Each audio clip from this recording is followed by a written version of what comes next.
Hi, I'm Arham. I'm a rising junior at Cambridge Engine Latin. Hi, I'm Liwan. I'm a rising junior at O'Brien. Hi, I'm Gabby. I'm a rising junior at Excel Academy in East Boston. Hi, I'm Eleanor. I'm an intern freshman at Princeton University. Today, we will be presenting our design proposal for an outdoor garden classroom. Our vision is to create a space that can better connect the Mattahunt community and help combat food insecurity in Mattapan. Our proposal will reduce the effects of food insecurity in the Mattapan community, and the garden will be used by students at the school along with the local community throughout the year. We hope our design can transform an underutilized area into a productive space for the community. So a brief history on Mattapan. Located in South Boston, Mattapan was originally named by the Neponset Native American tribe in the 1600s until it was annexed by the city of Boston in 1870. And a fun fact, Mattapan means a good place to be or a good place to sit. Around this time, street, car, and railroad development made downtown more accessible, leading to an economic boom. By 1960, Mattapan was an economically diverse area, and 99% of residents were white and mostly Jewish. And these residents would later leave for the suburbs, leading to the population becoming primarily Black and African American. Today, Mattapan is a residential area that houses growing commercial centers, and it is also home to a diverse population of primarily Haitian and other Caribbean immigrants and African Americans.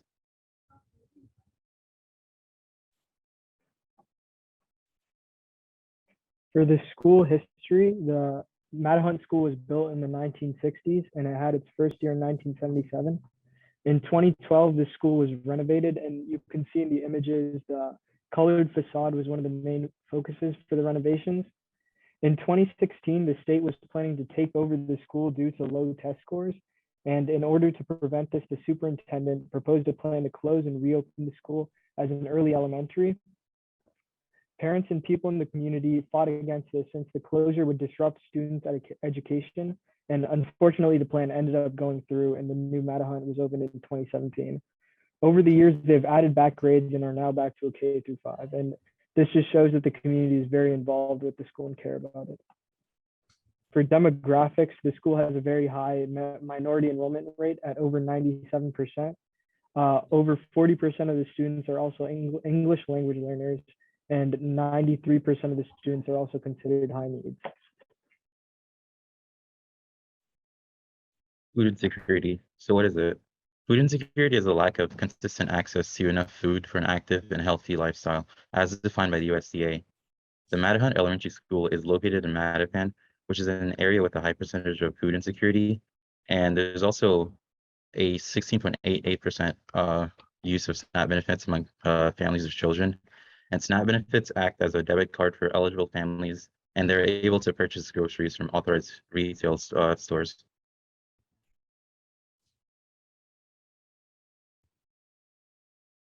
Sorry.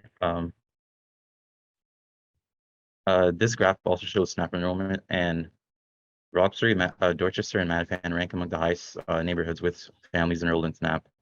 Having such high enrollments in SNAP benefits demonstrates the overarching issue of food insecurities within these areas, Mattapan included. And the graph on the right shows food insecurities among Massachusetts adults before and during the pandemic. Latinx and Black communities having some of the highest increases of food insecurity as a result of the pandemic. Transportation was an issue at our site. As you can see, the school is over a 10-minute walk away from the nearest bus stop. Buses also come to the area very infrequently. The nearest T station is the Orange Line at Forest Hills, and the area also has very few designated bike routes. However, a positive is that the area is relatively walkable.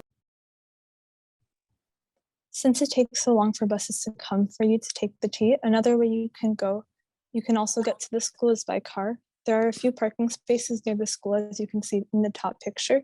The closest parking spot from the school is the one seen here at the bottom picture to the right. An alternative to having to walk from the parking spot to the school is to find street parking. The surrounding community is extremely residential, and it mainly consists of suburbs. There are many houses with backyards and green space, and the area is very quiet. Many of the houses are also mainly built of wood. For the program, as you heard in the project brief, the main parts were the 4 garden beds, the compost bin, an outdoor garden classroom, rainwater collection, and a storage shed. Some additional elements we're planning to add are art installations, a space for a market, seating, and a forest path. Our design for the Mattahunt school is split into 3 main sites. Site 1, which is split into 2 locations, focus on a seating area and an outdoor classroom. Site 2, housing a garden and an art display. And Site 3 has a large garden area and space for the another part of our project. Finally, we are also planning to renovate a walking path in the wooden near the school to be better connect to our site.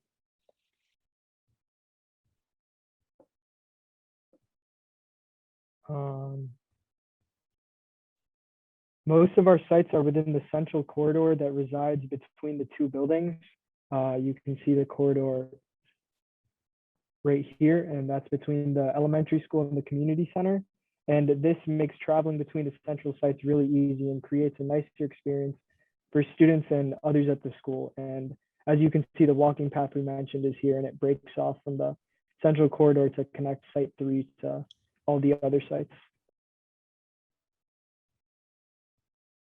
For the adjacency diagram, this shows that when people come to our site, the first thing that they see is the first section of Site 1. And here we're focusing on ornamental planting, and this is meant to draw people in. From here, the design splits off into 2 branching paths, one which goes into the other side of the other part of Site 1 and Site 2, and the other which leads to the walking path in the woods and the main garden area. At Site 1, we're planning to add the outdoor classroom in the bottom right corner picture and extend a seating area in the top right picture. As you can see where we want to add our outdoor classroom, there's a lot of natural shade given off by the trees in the area. Some of the benches are in poor condition and are run down, meaning we'd have to add in new seating for the students. The brick wall is where we want the students to be facing when the teacher is teaching outside, and so we're planning to add a semicircle seating arrangement for the outdoor classroom so that the students would be able to have more seating available for them while also being able to see the board. For the seating area, we're planning to add a variety of different size square seating shown in the top left picture. Since it's a big empty space, we wanted to add seating for parents, babysitters, or teachers who bring their kids and students frequently to the school park. These are just some precedent pictures we found on the web for how we want the look and feel of our outdoor and seating area to be. This is a 3D SketchUp model of what we want our seating area to be. As you can see, we have the pergola up top and the different size seating area at the bottom. This is what we plan to have our outdoor classroom look like with the semicircle seating. We plan to add ornamental and decorative plants to Site 1 so that when people of the community and students arrive to the school, they see a more welcoming and appealing site with the different flowers and art. Then as they move to the other sites we're planning to add, they get to experience more of the garden and green life around the space. This diagram is showing the seasons of when the flowers bloom and when we should plant them. The pictures off to the side on the left are color palettes I kept in mind while picking the specific flowers. Not only was I trying to tie in the colors of the Caribbean and Latinx cultures, but also being mindful of the backgrounds of the flowers themselves. For Site 2, it's located near the far right side of the current playground at the elementary school. The top side of the roof is slanted down, making rainwater more accessible and easier to collect for plants. This is a great place to put some garden beds against the large wall because not only is there a lot of natural sunlight being shined in the area, but there's already a suitable way for rainwater to get from the roof to the plants. To brighten up the whole side of the building, we decided to add a mural on the white section of the building that's bolded in orange. We want to incorporate both garden beds and some art to make the area feel more welcoming to the community and the students. We're also planning to include trees that can grow vertically on the brick wall. This type of tree is called an espalier tree, and the benefit of using this type of tree for smaller gardens is that instead of letting trees grow whichever way it wants, the branches can spread out vertically and still grow fruit or leaves while taking up little space. This is a clear representation. Oh, sorry. This is a clear representation of what we plan to do for our second site. We're adding a mural, which is shown by the red section, and trees that go vertically with some ornamental plants in the green section. The small blue strip is where our rainwater collection system will be. The water will fall from the slanted roof and go around the community center, which is that building, to the garden beds where we're adding our site 3. And we'll store the reserved water within our rainwater collection unit found on site 3. There's a woods located right next to the school that's called the Mattahunt Woods. The Mattahunt Woods is home to a lot of invasive plants like the Japanese knotweed. And in order to keep the native species in our garden from being destroyed or taken over by invasive plants, it would be best to remove as much invasive plants near the site so that it won't harm the health of the plants and vegetables we're planning to add in our outdoor classroom.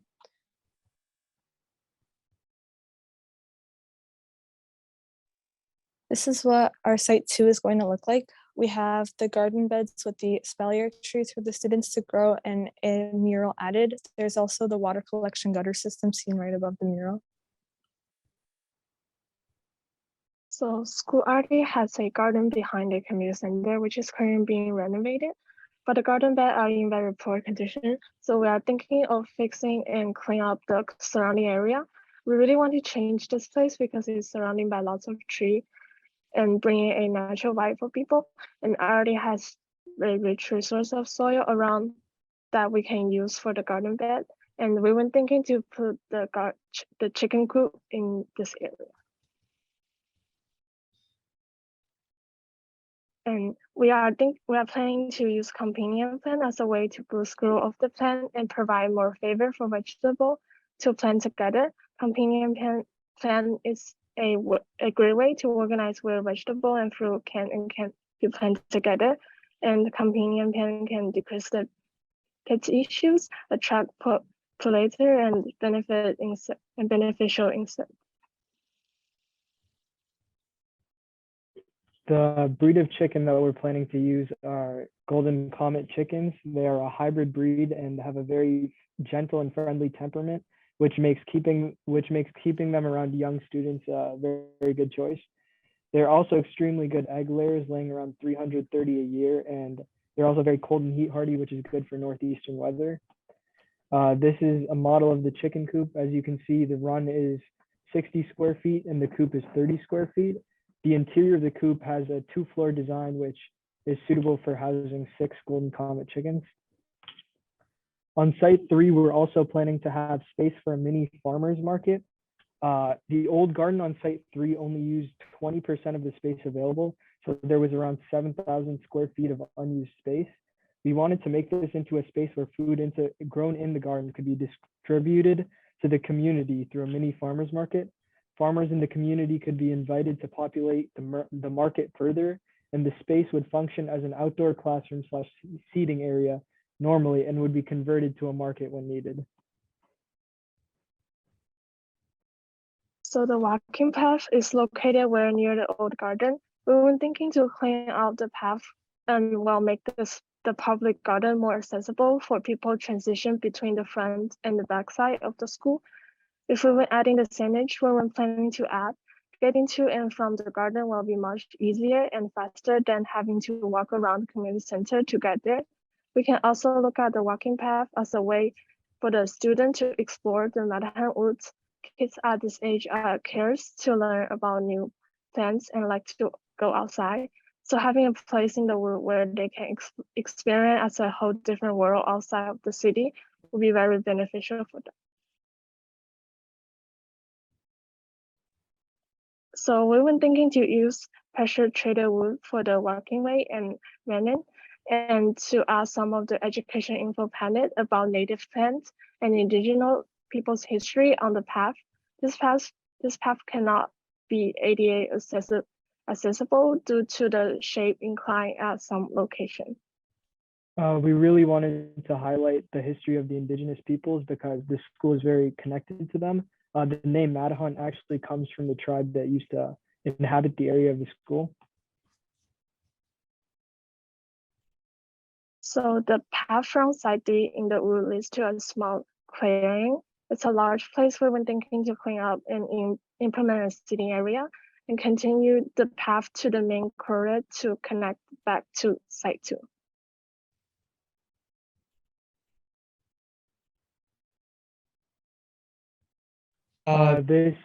This SketchUp model just shows where the clearing would be in the middle of the woods, and we have some more models for better context.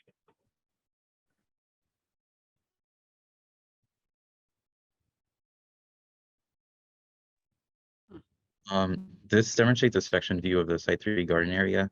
And one important thing to note is that, as Lee Wan said before, due to the sharp incline of the path, as you progress further into the woods, we were unfortunately unable to make the section of the site ADA accessible. However, all other areas within our design will be accessible to all students.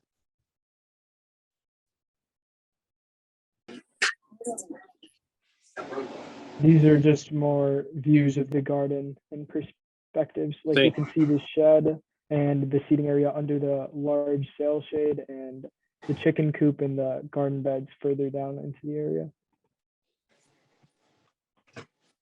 This is a video of the garden walkthrough.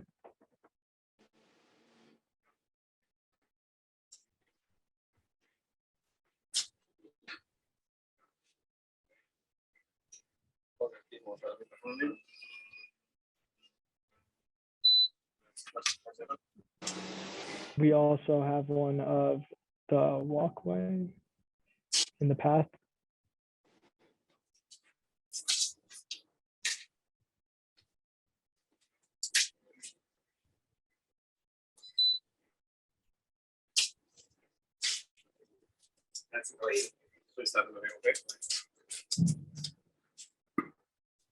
This picture is an overview of what we want the site to look like as a whole if it were built. As you can see in site 1, we see the pergola with the seating and semicircle outdoor classroom. As we move up, we see the rainwater collection system with our espalier trees. And then as we move to the back of the community center, we see our main garden and multi-purpose market and seating and learning center. And these are the materials we're thinking of using for our project. So for the turf seating area, we'll be using turf for site 1. We'll also be using cracked cement on site 3 near the garden, and we'll be using wooden planks along the walkway.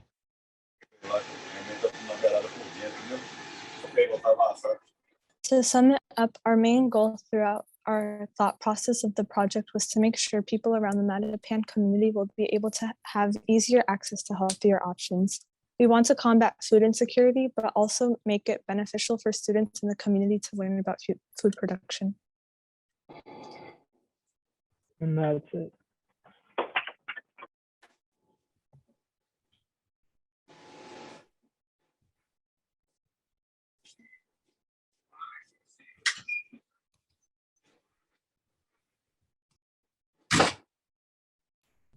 All right, great job, everyone. I think people, if they want to put their comments in the chat, or if you want to unmute yourself and add some feedback there, I'll start really quickly just by saying that is a ton of work, from thinking back where you were at your mid-review, where you had a lot of research, but you were just starting the design, all the way to now. I was impressed with the section, and then you went to walkthroughs and fly-throughs, which are just absolutely incredible. So you should all, the work and the design is fantastic, but I think just the feeling of accomplishment, you have done so much work in these 6 weeks. So congratulations to all of you, and fantastic presentation. And you did it in less than 20 minutes, which is also a huge accomplishment. So there's lots of great stuff in the chat. I'll let you all read that about doing a good job there. But if anyone has any comments they want to share, go ahead and unmute yourself and share. Hey Meredith, hey guys. I don't have a question, just had a comment, but it's really awesome to see all the different ideas you guys had for the site.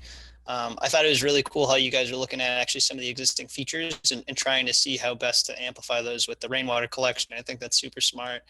And then really trying to inhabit all these nooks and crannies, which is, often like overlooked spaces. So really nice job, and great to see you guys thinking about all those things.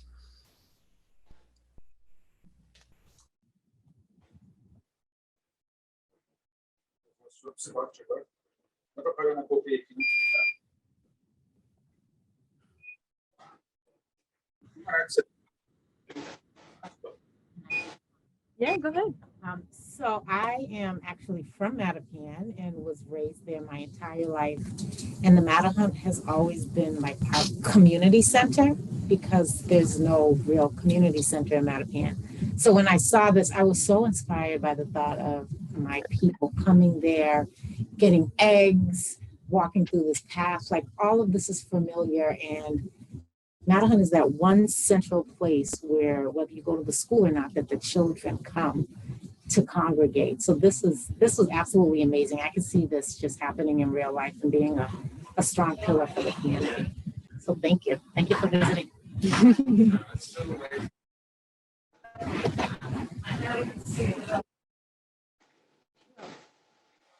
Maybe myself. I think, sorry. I think just seeing their progress from the very beginning, because the brief was actually much smaller than what they went with. So seeing their creativity just take hold of this whole thing, and they had such a big vision, and I think every mentor contributed to their creativity and freedom of thought and how to frame this. I think they did an impressive job in capturing that site, because not all of us actually visited all the sites, only our sites per team. So for having them bring back such a cool vision for this neighborhood really was impressive. So great job, guys.